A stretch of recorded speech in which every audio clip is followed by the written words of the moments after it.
ॐ सहनाववतु सहनौ भुनक्तु सह वीर्यं करवावहै तेजस्विनावधीतमस्तु मा विद्विषावहै।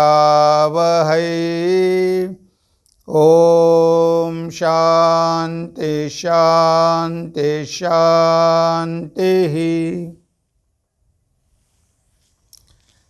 प्रिय मित्रांनो, नमस्कार। उत्तिष्ठत जागृत या मालिकेमध्ये आपलं सगळ्यांचं स्वागत आहे। दरवेळेस आपण एक कविता घेऊन त्यावर चिंतन करत असतो। आज आपली कविता आहे, तेव्हाच मानसिकता बदलेनं।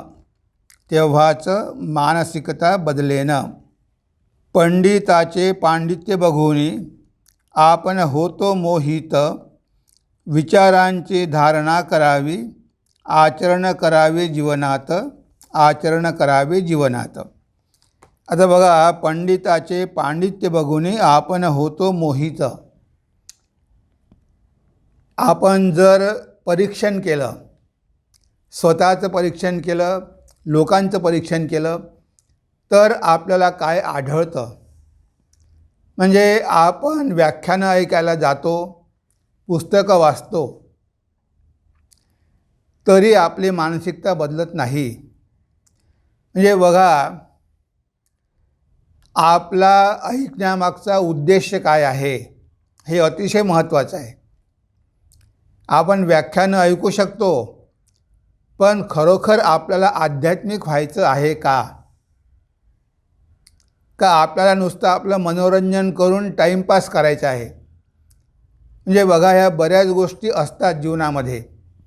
बऱ्याच लोकांना वाटतं की आपण आध्यात्मिक आहोत, लोक पण त्यांना आध्यात्मिक समजतात। ते एकही व्याख्यान सोडत नाही, एकही व्याख्यानमाला सोडत नाही, पण त्यांच्या जीवनामध्ये बदल घडत नाही। आणि जे व्याख्यानं देतात त्यांच्यामध्ये पण बदल घडत नाही। काही लोक बुद्धिवादी असतात, ते आपल्या बुद्धीची तहान भागवण्यासाठी व्याख्यानं ऐकतात। आता मी स्वतःच्या डोळ्यांनी बघितलेलं आहे। आमच्या मठामध्ये व्याख्यानं व्हायची, लोकांची खूप गर्दी असायची, पण जेव्हा ते परत जायचे तेव्हा आपण काय ऐकलं हेच त्यांना मुळी कळायचं नाही। आता बघा, संत ज्ञानेश्वर महाराजांनी हरिपाठ किती सोपा केलेला आहे। देवाचे द्वारी उभा क्षणभरी, तेने मुक्तिचारी साधी येल्या। आता बघा, या दोन लाईन किती सरळ आहे। जो देवाच्या द्वारी एक क्षण जरी उभा राहतो त्याला चारही मुक्ती प्राप्त होतात। आता देवाच्या द्वारी उभं राहणं म्हणजे समाधीची अवस्था प्राप्त करून घेणं। जर भक्तिमार्गाचा साधक असेल तर त्याला भावसमाधी लागते, आणि जो ज्ञानमार्गाचा असेल त्याला निर्विकल्प समाधी लागते। म्हणजे ह्या समाधीच्या दोन प्रकारापैकी एक प्रकार आपल्याला प्राप्त झाला पाहिजे।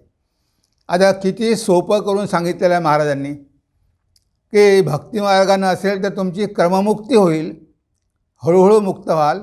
ज्ञानमार्गी असेल तर इथेच मुक्ती होईल, तुम्ही ब्रह्माशी एक व्हाल, तुम्हाला नामरूपाचा आधार घेण्याची गरज पडत नाही। आता ह्या एवढ्या श्लोकावर 2 वर्षापर्यंत व्याख्यानं घेणारे वक्ते मी ऐकलेले आहे। देवाचे द्वारी म्हणजे काय यासाठी 7 दिवस ह्या शास्त्रामधून त्या शास्त्रामधून, आणि लोक वा वा वा वा, क्या बात आहे, क्या बात आहे। यांनी कधी एक शास्त्री वाचलं नाही, बघितले नाही, पण ते शब्द कानावर पडले की वा वा, टाळ्या वाजवायचे, बहुत अच्छा, क्या बात आहे। आता ह्या लोकांना खरोखरच आध्यात्मिक व्हायचं आहे का? त्यांना आपल्या बुद्धीची तहान भागवायची आहे। आता तुम्ही शब्दाचा किस काढला, एवढे सगळे शब्द आहे, एक एक शब्द घेऊन त्यावर तुम्ही एक एक महिना बोलला, ते झालं पांडित्य। विवेक चूडामणीमध्ये म्हटलेलं आहे, वाग्वैखरी शब्दझरी शास्त्र व्याख्यान कौशलम. म्हणजे असे लोक आहे की त्यांची वाग्वैखरी जे ते वैखरीद्वारे खूप छान सांगतात. शब्दझरी जणू काही शब्दाचे फुहारे त्यांच्या तोंडामधून बाहेर पडतात. शास्त्र व्याख्यान कौशलम, शास्त्राचं व्याख्यान, शास्त्राची व्याख्या कशी करायची हे कौशल्य त्यांच्यामध्ये आहे. तरी पण ते म्हणतात की भुक्तये नच मुक्तये. हे सगळं भोगासाठी आहे, हे सगळं मुक्तीसाठी नाही. तुम्ही कितीही जाणून घेतलं, तुमच्या बुद्धीची तहान भागवली तरी तुम्ही मुक्त होणार नाही. तुम्हाला मुक्ती प्राप्त करून घ्यायची आहे. 4 प्रकारच्या मुक्ती आहे, सालोक्य, सामिप्य, सारूप्य आणि सायुज्य. ह्या 4 मुक्तीपैकी एखादी तरी मुक्ती तुम्ही करून घेतली आहे का? जर तुम्ही देवाच्या द्वारी उभेच राहिले नाही तर तुम्हाला या 4ही मुक्ती कशा मिळेल? तुम्ही जर साधनाच केली नाही, तुम्ही जर भगवंताची भक्तीच केली नाही तर हे सगळे शब्द ऐकून तुम्हाला उपयोग काय झाला? तुम्ही तुमचा मूल्यवान वेळ नष्ट केला.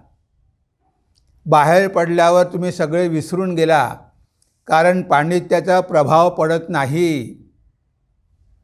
तेवढ्यापुरता प्रभाव पडतो, तुम्ही टाळ्या वाजवता, पण बाहेर पडल्यावर तुमच्या काहीही लक्षात राहत नाही. तेव्हा बघा, देवाचे द्वारी उभा क्षणभरी तेने मुक्तिचारी साधी येल्या. किती सरळ अर्थ आहे. आता त्याला एवढं कॉम्प्लिकेटेड करण्याची गरज काय आहे? त्याचे एवढ्या शास्त्रामधून सांगण्याची गरज काय आहे? हजारो शास्त्र आहे, प्रत्येक शास्त्रामध्ये वेगवेगळ्या प्रकारे व्याख्या दिली आहे. आता ते सगळं जाणून घेऊन तुम्हाला काही उपयोग आहे का? तुम्हाला मुक्ती प्राप्त झाली आहे का? तुमचे प्रयत्न आहे का? कमीत कमी एक तरी मुक्ती प्राप्त करून घ्यावी, वैकुंठामध्ये तरी जावं. त्यासाठी सुद्धा भक्ती करावी लागते, भगवंतावर प्रेम करावं लागते. ते आपण करतो आहे का? ते काही करत नाही. पण आपण नेहमी आयुष्यभर व्याख्यानं ऐकत असतो आणि बरेचदा व्याख्यानं ऐकणाऱ्यांना काही काम नसते, रिटायर झालेले असतात. आता रिटायर झाल्यावर व्याख्यानं ऐकू नये असं नाही, ऐकायला काहीच हरकत नाही, कारण मनुष्यामध्ये बदल केव्हाही घडू शकतो. तिथे काही वयाची मर्यादा नसते. पण रिटायर झाल्यानंतर सुद्धा आपल्यामध्ये तो भाव आलेला आहे का? खरोखरच आपण संसारापासून आता अलिप्त झालो आहे का? आपल्या मनामधली आसक्ती निघून जात आहे का? आपलं भगवंतावर प्रेम वाढत आहे का? आपण कुठेतरी निष्काम कर्म करत आहो का? हे प्रश्न आपण आपल्यालाच विचारायचे आहे. आपण आयुष्यभर व्याख्यानं ऐकले, पण त्यामधला एक अंश तरी प्रॅक्टिस करायला पाहिजे. आपण प्रॅक्टिस काहीही करणार नाही आणि नुसते आयुष्यभर व्याख्यानं ऐकत बसू. आपल्याला वाटतं की व्याख्यानं ऐकल्यामुळे आपले कान तरी पवित्र होईल. त्याचा काहीही उपयोग नाही, हे आपण लक्षात ठेवलं पाहिजे. म्हणून पंडिताचे पांडित्य बघून आपण होतो मोहित. या आपण मोहित होऊन जातो की बापरे, केवढं पांडित्य आहे, केवढी स्मरणशक्ती दांडगी आहे, किती शास्त्रामधले पुरावे दिले. आता हे काय झालं? हे सगळं तुम्ही ऐकलं, दोघांनाही आनंद झाला, वक्त्यालाही झाला आणि श्रोत्यालाही झाला, पण दोघांनाही काहीही लाभलेलं नाही. दोघांचीही आध्यात्मिक जीवनात प्रगती झाली नाही, कारण दोघंही ह्या संसाराला आसक्तच आहे. भोगाची वासना मनामधून गेलेलीच नाही आहे. आता असं जर असेल तर आपला वेळ व्यर्थ गेला की नाही? विचारांची धारणा करावी, आचरण करावे जीवनात. तुम्ही एकच विचार ऐका, पण अशा व्यक्तीकडून ऐका की जो खरोखर जीवनामध्ये आचरण करतो. म्हणून साधू संघ सांगितलेला आहे. का सांगितलं आहे साधू संघ, सत्संग का सांगितलं आहे? कारण जे लोक आचरण करतात त्यांचे शब्द आपल्या हृदयापर्यंत पोचतात. आपणही आचरण करायला सुरुवात करतो. मग आपल्याला जास्त ऐकण्याची गरज राहत नाही. तेव्हा कुठे आपण साधक होतो. म्हणजे इथे आपल्याला साधक व्हायचं आहे, नुसतं श्रोता राहायचं नाही. आपण आयुष्यभर श्रोताच राहतो, पण कधीच साधक होत नाही. आध्यात्मिक जीवनामध्ये प्रगती करून घ्यावी असं आपल्याला कधीच वाटत नाही. आणि आपण त्यामध्ये स्वतःला धन्य समजतो की हो, त्या महाराजांचं व्याख्यान मी ऐकलं, त्या अमुक अमुक महाराजांचं व्याख्यान मी ऐकलं, त्यांच्या वडिलांचे व्याख्यानं मी ऐकायचो. म्हणजे स्वतः आपण फुशारकी मारतो की मी किती बुद्धिमान आहे, ह्या सगळ्या मोठमोठ्या पंडितांची व्याख्यानं मी ऐकलेली आहे, मी काही साधारण आहे का, तुम्ही सगळे मूर्ख, तुम्हाला हे काय कळणार. म्हणजे नुसता अहंकार वाढतो, त्यामुळे फायदा काहीही होत नाही. हे आपण नेहमी लक्षात ठेवलं पाहिजे. शब्द पोचता हृदयामध्ये, मन होऊन जाते तल्लीन, टाळ्या वाजविण्याचे मग नाही उरत काही प्रयोजन, नाही उरत काही प्रयोजन. शब्द पोचता हृदयामध्ये, मन होऊन जाते तल्लीन. जेव्हा वक्ता बोलतो, त्याचे शब्द जेव्हा कानावर पडतात, ते डायरेक्ट आपल्या हृदयाला स्पर्श करतात, ते आपल्या हृदयामध्ये प्रवेश करतात. आणि जेव्हा ते शब्द हृदयामध्ये प्रवेश करतात, तेव्हा आपण त्यामध्ये तल्लीन होऊन जातो. आपलं बाहेरचं भान राहत नाही. त्यावेळेस टाळ्या वाजवणार कोण आणि वावा म्हणणार कोण? कारण तुमचं मन एवढं एकाग्र झालेलं आहे की तुम्हाला आता काहीच सुचत नाही. त्यांचे शब्द कानावर पडताच तुमच्यामध्ये परिवर्तन व्हायला लागतं, तुमच्यामध्ये आध्यात्मिक परिवर्तन होतं. ते शब्द डायरेक्ट तुमच्या हृदयात जातात आणि एकदा हृदयात गेले की मग आचरण सुरू होतं. ते काही तिथेच राहत नाही, तसेच पडून राहत नाही. त्यासाठी आध्यात्मिक शक्ती पाहिजे. भगवान श्री रामकृष्ण साध्या शब्दामध्ये बोलायचे, पण त्या खोलीमध्ये इतकी स्तब्धता असायची. जेव्हा मास्टर महाशय त्यांच्या खोलीमध्ये प्रथम शिरले, तेव्हा त्यांनी बघितलं की भगवान श्री रामकृष्ण तिथे बसलेले आहे, ते लोकांशी बोलत आहे. जणू काही शुकदेवच उपदेश देत आहे. आणि त्या खोलीमध्ये स्तब्धता आहे, शांतता, पिन ड्रॉप सायलेन्स. आणि सगळी भक्त तल्लीन होऊन ऐकत आहे. कुणाचंही लक्ष नाही. मास्टर महाशय आले आहे, त्यांना बसायला जागा नाही, जागा करून दिली पाहिजे, याकडे कुणाचंही लक्षच नाही. ते एका कोपऱ्यात जाऊन बसले. म्हणजे एवढे सगळे लोक तल्लीन होऊन ऐकत होते. जसा परीक्षित जेव्हा शुकदेवाने भागवत सांगितलं, 7 दिवस तल्लीन होऊन ऐकत होता, म्हणून त्याला मुक्ती मिळाली. तो काय ऐकून वा वा वा वा टाळ्या वाजवत नव्हता. म्हणजे इथे अशा प्रकारची आपली मानसिकता पाहिजे. तो वक्ता असा पाहिजे की आपल्याला जगाचा विसर पडला पाहिजे. शब्द पोचता हृदयामध्ये, मन होऊन जाते तल्लीन. जेव्हा भगवान श्री रामकृष्णांचे शब्द ऐकायचे तर भक्तांचं मन त्यामध्ये तल्लीन होऊन जायचं. काही काही लोकांना समाधी लागायची, भाव समाधी लागायची. काही काही लोकांच्या डोळ्यातून अश्रूच्या धारा व्हायच्या. अशा प्रकारचे शब्द आहे ते. त्यांना काही शास्त्र माहीत नव्हतं, ते काही शास्त्रामधून दाखले द्यायचे नाही, पण लोकांच्या मनामध्ये प्रवेश करायचे. त्यांच्या डोळ्यातून अश्रूच्या धारा वाहू लागायच्या. ते सगळं जग विसरून जायचे. त्यांच्या मनामध्ये ते भाव निर्माण व्हायचे की आपणसुद्धा भगवंतासाठी सर्व स्वतः त्याग केला पाहिजे, असं त्यांना पण वाटू लागायचं.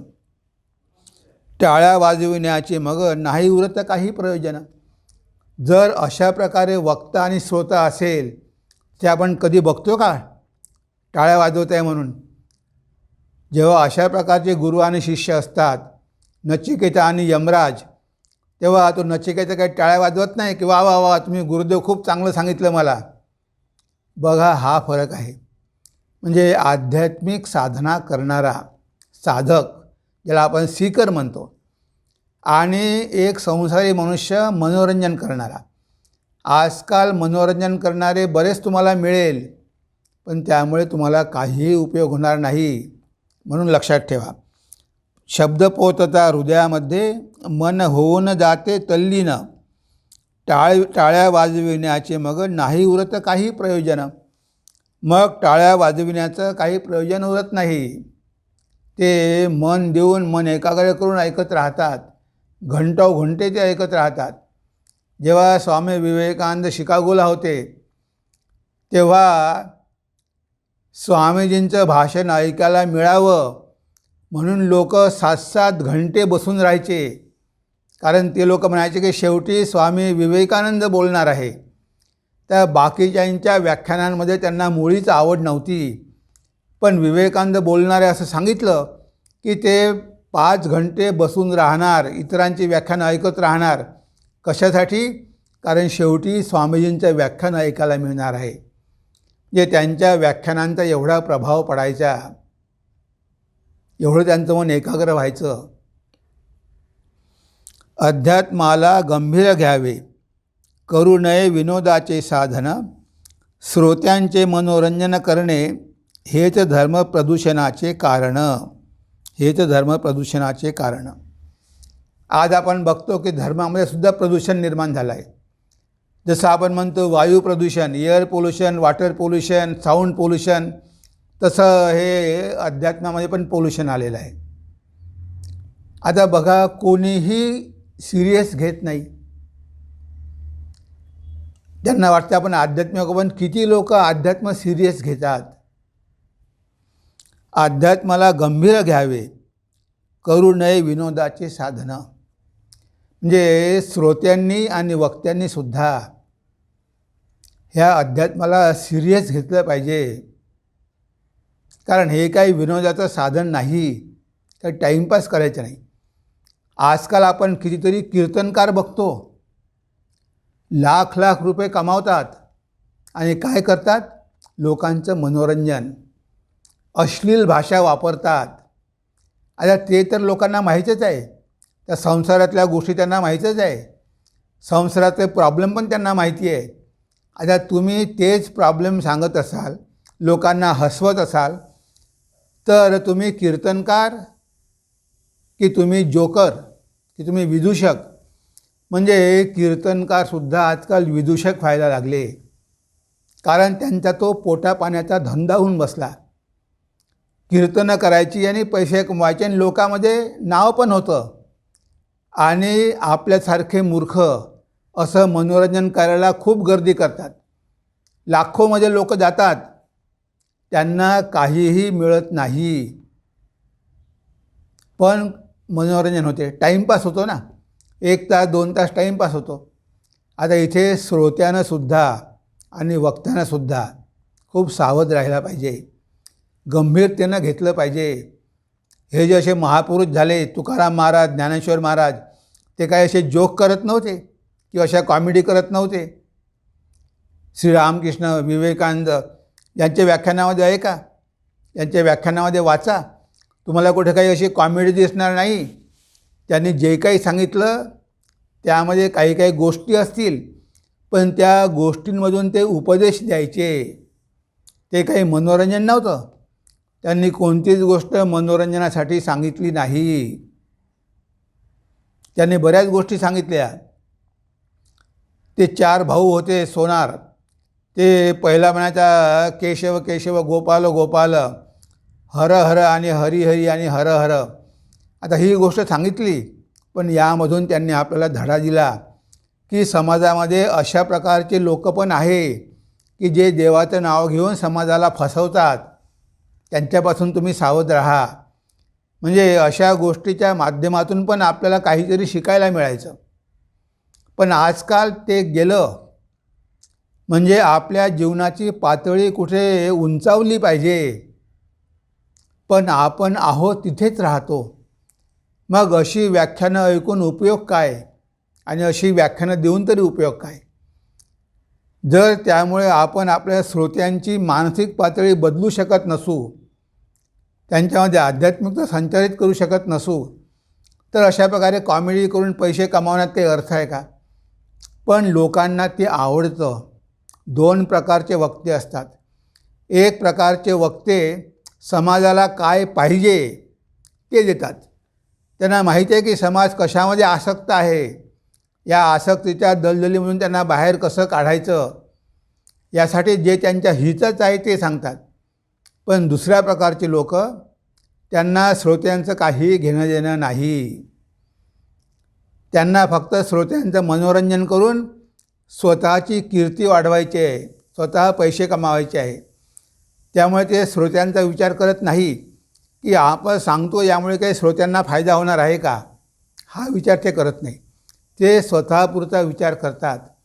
आणि लोकांना तर ह्या गोष्टी माहीतच आहे आणि त्याच गोष्टी लोकांना आवडतात. आणि ज्या गोष्टी आवडतात त्याच गोष्टी ते सांगतात. कारण जर त्याग वैराग्य सांगितलं तर त्यांच्या भाषणांना कोण येईल? ते नवरा बायकोचे भांडणं हे सगळं सांगणार.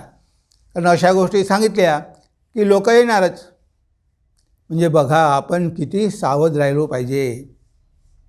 कोणती व्याख्यानं ऐकली पाहिजे, कोणती व्याख्यानं टाळली पाहिजे.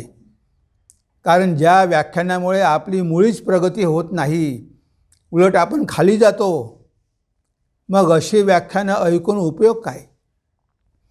जर या व्याख्यानामुळे आपली संसारावरची आसक्ती वाढत असेल, विषयांवरची आसक्ती वाढत असेल, जर भगवंताविषयी प्रेम निर्माण होत नसेल, तर अशी व्याख्यानं ऐकून आपल्याला फायदा काय झाला? नुसता टाईमपास झाला, काही उपयोग झाला नाही. म्हणून श्रोत्यांनी आणि वक्त्यांनी दोघांनी सावध असलं पाहिजे. काय सांगायचं आणि श्रोत्यानेसुद्धा कुणाचं ऐकायचं हा विचार केला पाहिजे. जे सिरियस असतात, जे गंभीर असतात, ते अशा फालतू गोष्टींना महत्त्व देत नाही. ते बुद्धिवादी पण नसतात आणि ते असे मनोरंजन आवडणारे पण नसतात. ते खरे खरे साधक असतात. त्यांना ह्या जीवनामध्ये मुक्ती प्राप्त करून घ्यायची असते, भगवान लाभ प्राप्त करून घ्यायचा असतो. ते एकांतामध्ये जाऊन भगवंताचं चिंतन करतात.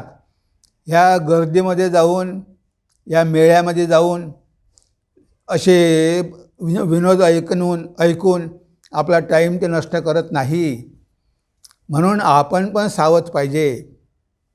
अध्यात्म मार्ग दुर्गम आहे असे सांगती ऋषी आवर्जुन, वस्त्र्याच्या तीक्ष्ण धारेवर जणू असे चालण्यासमान, जणू असे चालण्यासमान. म्हणजे आपल्याला वाटते की अध्यात्म मार्ग खूप सोपा आहे.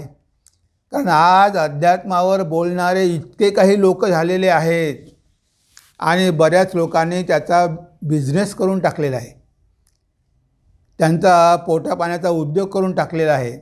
आज पॅकेजेस आहेत, 10,000 रुपये, 50,000 रुपये, 1,00,000 रुपये, एक आठवड्याचा मेडिटेशन कोर्स. म्हणजे बघा या अध्यात्माला कसं खाली आणलेलं आहे. आता हे अशा प्रकारचे गुरु आणि ज्यांची संख्या वाढतच आहे की जे धर्मालाच व्यवसाय करतात आणि साध्यासुध्या लोकांना फसवतात, त्यांच्याकडून पैसे उकळतात. आता ह्या आरोग्याबद्दल गोष्टी सांगण्यासाठी डॉक्टर आहे की, आयुर्वेद आहे, होमिओपॅथी आहे, ॲलोपॅथी आहे.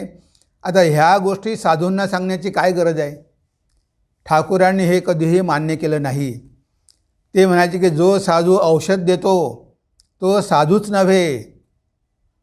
पण आता बरेच साधू तुम्हाला आरोग्याबद्दल सांगतात, काय खाल्लं पाहिजे, काय नाही खाल्लं पाहिजे.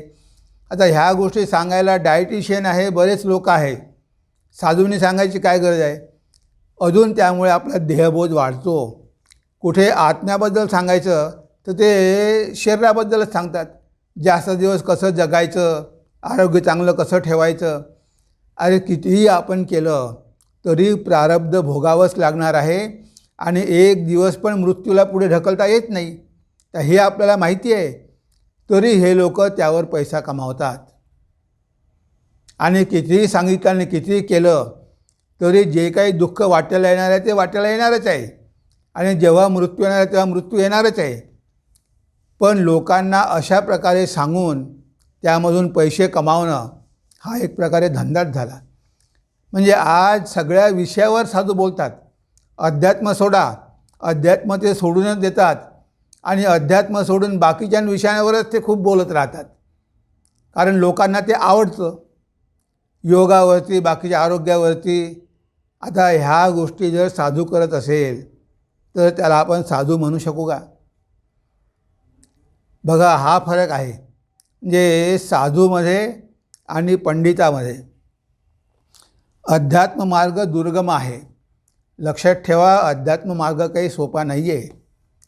कठोपनिषदामध्ये म्हटलेलं आहे, उत्तिष्ठत जाग्रत प्राप्य वरान निबोधत क्षुरस्य धारा निशिता दुरत्यया दुर्गम पथस्तत कवयो वदंती. ऋषी म्हणतात की हा मार्ग दुर्गम आहे, वस्त्राच्या धारेवरून चालण्यासारखा आहे. आता एवढा दुर्गम मार्ग आणि कठीण मार्ग, पण आपल्याला काय वाटतं की अध्यात्म म्हणजे फार सोपा आहे.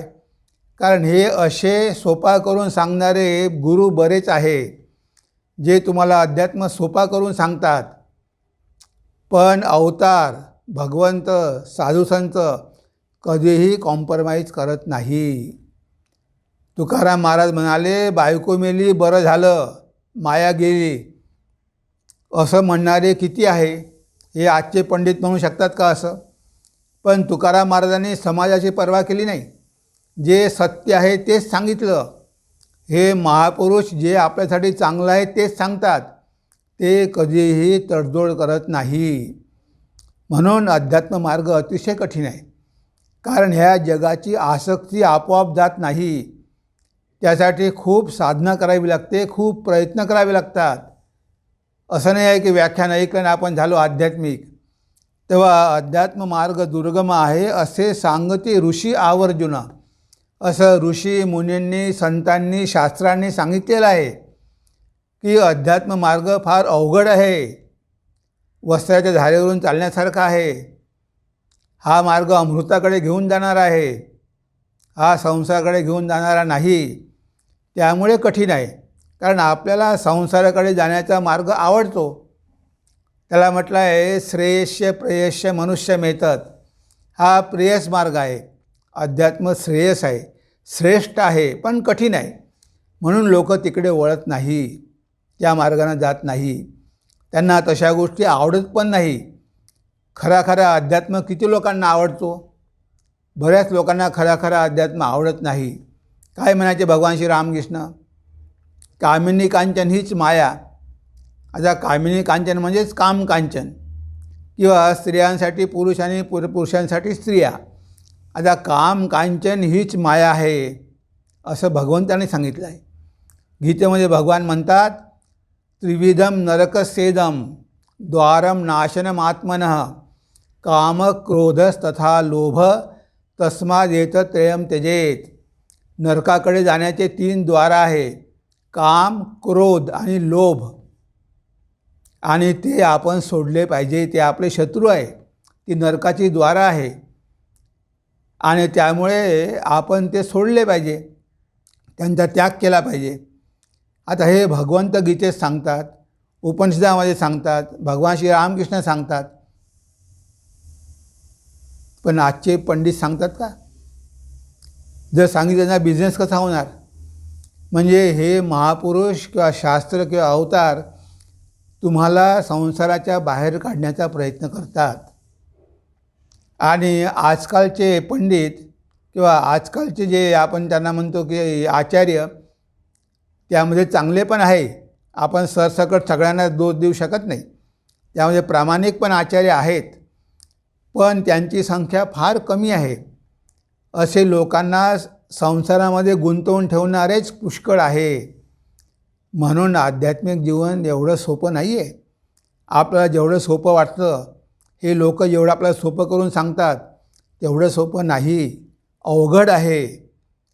प्रत्येक क्षणोक्षणी आपल्याला संघर्ष करावा लागतो. प्रवाहासोबत वाहत जाणं सोपं आहे, पण प्रवाहाच्या विरुद्ध पोहणं फार कठीण आहे आणि हेच आपल्याला कळत नाही. आपल्याला वाटतं की आध्यात्मिक मार्ग फार अतिशय सोपा आहे. सोपा असता तर लोक हिमालयात जाऊन 12-12 वर्ष कशाला तपस्या केली असती? कशाला एवढी कठोर तपस्या केली असती? उपवास तापास कशाला केले असते? जर सोपा असता तर तेवढा आपण समजतो तेवढा सोपा नाही आहे. अध्यात्म मार्ग दुर्गम आहे असे सांगती ऋषी आवर्जुन, वस्त्र्याच्या तीक्ष्ण धारेवर जणू असे चालण्यासमान. अशाच गुरुचा आश्रय घ्यावा जो समर्थ करण्या उद्धार. वासनांनी लिप्त असे जो आदर्श गुरु कसा होणार. आदर्श गुरु कसा होणार म्हणजे आपण अशाच गुरुचा आश्रय घेतला पाहिजे की जो आपला उद्धार करण्यास समर्थ आहे, ज्याच्या मनामधून वासना निघून गेलेल्या आहेत. आता ज्या गुरुच्या मनामध्ये वासना आहे तो स्वतःच वासनेनं लिप्त आहे, तो तुम्हाला काय मुक्ती देणार. भगवान श्री रामकृष्ण म्हणाले की पानसाप, जेव्हा पानसाप बेडूक गिळतो तेव्हा तो बेडकाला गिळूही शकत नाही आणि बाहेर पण टाकू शकत नाही, कारण तो शेवटी पानसाप आहे, त्याच्यामध्ये सामर्थ्यच नाही आहे, त्यानं मोठा बेडूक धरला आहे. तशा प्रकारे जो गुरु असतो तो शिष्याला पकडतो आणि शिष्यालाही कष्ट होतात आणि गुरूंनाही कष्ट होतात, कोणीही मुक्त होत नाही. पण तेच जर एखाद्या कोबऱ्याने पकडलं असतं तर 3 झटक्यामध्ये तो बेडूक संपला असता. म्हणजे जर योग्य गुरु मिळाला, आध्यात्मिक गुरु मिळाला तर लवकरात लवकर आपला आध्यात्मिक विकास होतो. म्हणून गुरु निवडताना आपण खूप सावध राहिलो पाहिजे. आपण कुणालाही गुरु करू शकत नाही. जो गुरु वासनेनं लिप्त आहे, ज्याचा उद्देश फक्त पैसे कमावणं आहे, शिष्याला लुबाडणं आहे, अशा गुरुचा आश्रय घेतल्यामुळे दोघांचंही पतन होतं. कारण त्याच्यामध्ये देण्यासाठी काहीच नाही, तो तुम्हाला काही देऊ शकत नाही, तुमचा उद्धार काय करणार. जो मनुष्य स्वतः बंधनामध्ये आहे तो तुमचा उद्धार करणार कसा. म्हणून गुरुची निवड करताना खूप सावध राहायला पाहिजे. अशाच गुरुचा आश्रय घ्यावा जो समर्थ करण्या उद्धार. वासनांनी लिप्त असे जो तो आदर्श गुरु कसा होणार. जो वासनांनी लिप्त आहे तो आदर्श गुरु कसा होणार. बघा, भगवान श्री रामकृष्णांकडे एक पंडित आला, त्याचं नाव होतं नारायण शास्त्री. त्यानं बघितलं की आपण आयुष्यभर शास्त्र वाचलेली आहे, पण आपल्याला समाधी म्हणजे काय माहिती नाही. पण ह्या व्यक्तीने शास्त्र वाचली नाही, पण समाधीचा अनुभव घेतो आहे. कशामुळे. याच्यामध्ये त्याग आहे, वैराग्य आहे, विवेक आहे, भक्ती आहे. ते भगवान श्री रामकृष्णांचं उदाहरण बघून त्यानं सगळं जग सोडून दिलं, सगळा त्याग केला, हिमालयात निघून गेला, वशिष्ठ गुहेत राहून आयुष्यभर तपस्या केली, जीवनाचं ध्येय प्राप्त करून घेतलं. म्हणजे बघा, अशा लोकांना बघून आपल्याला प्रेरणा मिळते की त्यागीश्वर, स्वामीजी म्हणतात, त्यागीश्वर हे नरवर देहपदे अनुराग.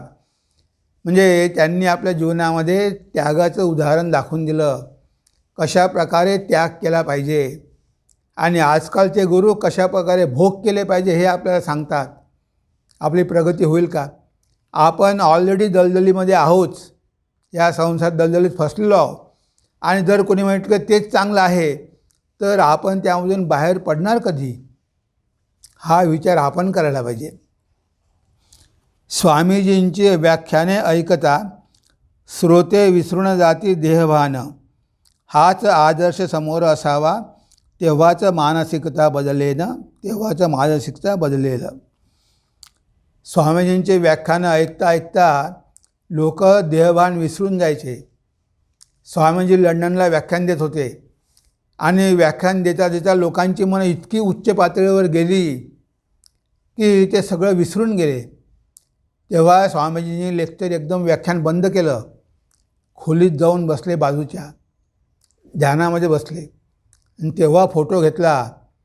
तो जो स्वामीजींचा फोटो आहे तो तिथे घेतलेला आहे, ध्यानामध्ये बसलेले आहे, ध्यानमुद्रेमध्ये. सगळे श्रोते म्हणाले की स्वामीजी, आम्हाला एवढा आनंद मिळत होता, तुम्ही एकदम लेक्चर कसं बंद केलं, तुम्ही लेक्चर का बंद केलं. ते स्वामीजी म्हणाले की मला तुमचा स्वाभाविक विकास पाहिजे आहे. माझ्या शक्तीमुळे मी तुम्हाला देऊ शकतो, पण तो टिकणारा होणार नाही, तो कायमचा राहणार नाही. आणि मी बघितलं की तुमची सगळ्यांची मनं उच्चभूमीवर जात आहे. मला वाटलं की आपण जोर करून तसं करू नये.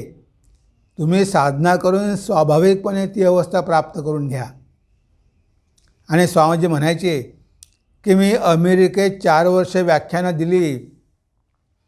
मी म्हणे नुसती व्याख्यानं दिली नाही, तर म्हणे त्यांना काहीतरी दिलं, त्यांच्यामध्ये आध्यात्मिक शक्तीचा संचार केला. नाहीतर ते एवढे पागलासारखे माझ्या मागे कसे धावले असते. म्हणजे स्वामीजींनी नुसती व्याख्यानं दिली नाही, तर त्यांच्यामध्ये जी आध्यात्मिकता होती ती आध्यात्मिकता लोकांना दिली. ते म्हणाले की आता आम्हाला हिमालयात जाऊन तपस्या करावी लागेल, पुन्हा ती आध्यात्मिकता प्राप्त करून घ्यावी लागेल. म्हणजे बघा, असे असतात गुरु की जे काहीतरी देऊ शकतात, त्यांच्यामध्ये अध्यात्म देण्याचं सामर्थ्य असतं. आणि अशा गुरूच्या संपर्कात आल्यामुळे आपण महान होतो. ते तर महान असतातच, शिष्यांना पण ते महान करतात. भगवान श्री रामकृष्णाने नरेंद्रनाथांना विवेकानंद केलं की ते महान केलं. हे सामर्थ्य त्यांच्यामध्ये असते. म्हणून जर आपल्याला महान व्हायचं असेल, जर आपली मानसिकता आपल्याला बदलायची असेल, तर आध्यात्मिक जीवनामध्ये आपण खूप सिरियस पाहिजे, खूप गंभीर पाहिजे. आणि कुणाच्याही मागे न धावता आपण योग्य गुरु निवडला पाहिजे. आणि याला कधीही मनोरंजनाचं साधन बनवू नका.